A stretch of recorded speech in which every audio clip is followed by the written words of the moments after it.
ముఖ్యమంత్రి చంద్రబాబు నాయుడు లైవ్ లో మాట్లాడుతున్నారు. లైవ్ లో చూద్దాం. పరిపాలనలో 10 లక్షల కోట్ల రూపాయలు అప్పు చేశారు. ఇంకో పక్క వడ్డీ కట్టాలి, అప్పులు కట్టాలి. నేను చెప్పిన సూపర్ 6 నిలబెట్టుకోవాలి. ఎన్ని కష్టాలు వచ్చినా నేను చెప్పిన మాట నిలబెట్టుకుంటామని మరొకసారి మీ అందరికీ తెలియజేస్తున్నాను. నేను గాని ఈ మంత్రివర్గం గాని ఎన్డీఏ పార్ట్నర్స్ అయినటువంటి పవన్ కళ్యాణ్ గారు గాని అదే మాదిరిగా బీజేపీ గాని మేము చెప్పిన మాట నిలబెట్టుకోవడానికి రాత్రింబగళ్ళు పనిచేస్తున్నాం. తప్పకుండా నిలబెట్టుకుని మీకు మెరుగైనటువంటి సేవలు అందించడానికి ముందుకు పోతామని చెప్పి కూడా నేను మీకు తెలియజేస్తున్నా. ఈరోజు ఇక్కడికి వచ్చినప్పుడు నేనే మిడ్ డే మీల్ స్కీమ్ కూడా తీసుకొచ్చాను. మీరు ఒక్క విషయం గుర్తుపెట్టుకోవాల్సిన అవసరం ఉంది. 1995లో ఆగస్టు 15న ఏదైతే మిడ్ డే మీల్ స్టార్ట్ చేసి రేషన్ ఆ రోజు రా రేషన్ కింద ఇచ్చాం. ఆ తర్వాత 2001లో మధ్యాహ్న భోజనాన్ని ప్రారంభించాం. ఆ తర్వాత వచ్చిన తర్వాత ఇంటర్మీడియట్ కూడా ఎక్స్టెండ్ చేశాం. అనేకమైన మార్పులు, వినూత్నమైన రిఫార్మ్స్ అన్ని తీసుకొచ్చి మనం ముందుకు పోగలిగాం. ఈరోజు మినిస్టర్ గారు షైనింగ్ స్టార్స్ అని ఒక ప్రోగ్రాం తీసుకొచ్చారు. నేను ఆ రోజు ముఖ్యమంత్రిగా ఉన్నప్పుడు ప్రతిభ అవార్డ్స్ ఇచ్చాను.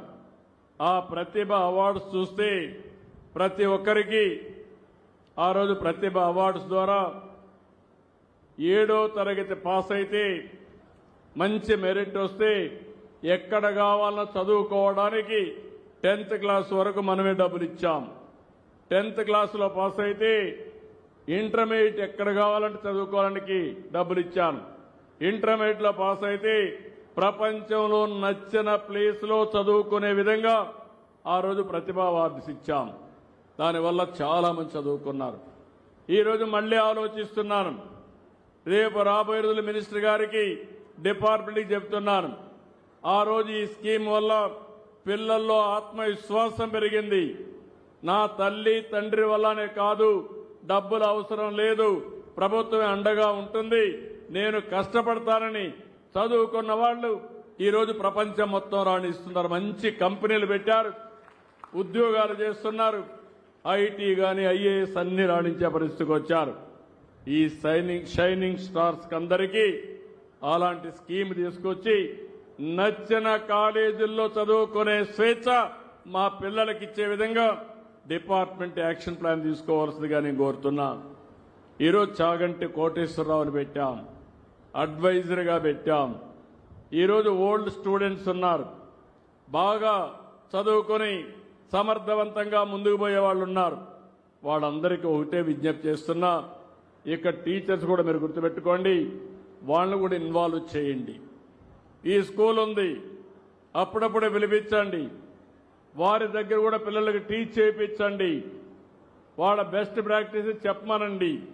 వాళ్ళ జీవితంలో ఏ విధంగా బాగొచ్చారో అవి కూడా చెప్పగలిగితే పిల్లల్లో స్ఫూర్తి వస్తుంది. అది కూడా చేయమని మిమ్మల్ని కోరుకుంటూ, ఇంకొక పక్కన ఇక్కడికి వచ్చినప్పుడు నేనే ఒకప్పుడు స్టేడియంకి డబ్బులు ఇచ్చాను. ఆ స్టేడియం నిలిచిపోయింది.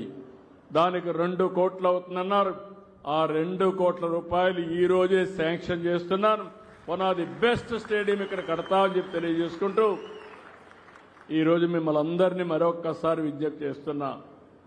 భవిష్యత్తులో హార్డ్ వర్క్ కాదు, స్మార్ట్ వర్క్. ఇంకా మేము కష్టపడుతున్నాం, శారీరకంగా కష్టపడుతున్నాం అంటే ఎవ్వరికి అవసరం లేదు. మీ పిల్లల్ని ఒకప్పుడు నేను ఒక పిలిపించాను.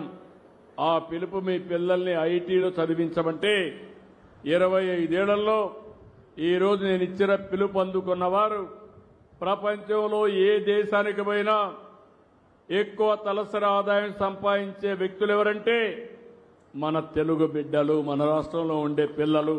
అది గర్వకారణం. ఇప్పుడు నేను పిలిపించేది, మీరు మీ పిల్లల మీద శ్రద్ధ పెట్టండి, బాగా చదివించండి. మీరు ఎకరా 2 ఎకరాలు ఇస్తే వాళ్ళకు వచ్చేది ఏమీ ఉండదు. బాగా చదివించగలిగితే మీరు ఊహించని ఎత్తు ఎదగతారు. తద్వారా వాళ్ళ జీవితాలు బాగుపడమే కాకుండా మీరు మీ కుటుంబం ఆనందంగా ఉండే పరిస్థితి వస్తుంది. ఇంకంతా కూడా నాలెడ్జ్ ఎకానమీ. నాలెడ్జ్ ఎకానమీకి చదువు చాలా ప్రాధాన్యత ఉంటుంది.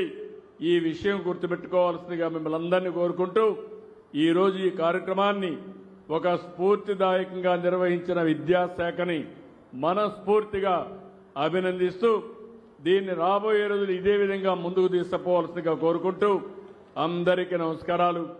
జై హింద్, జై జన్మభూమి.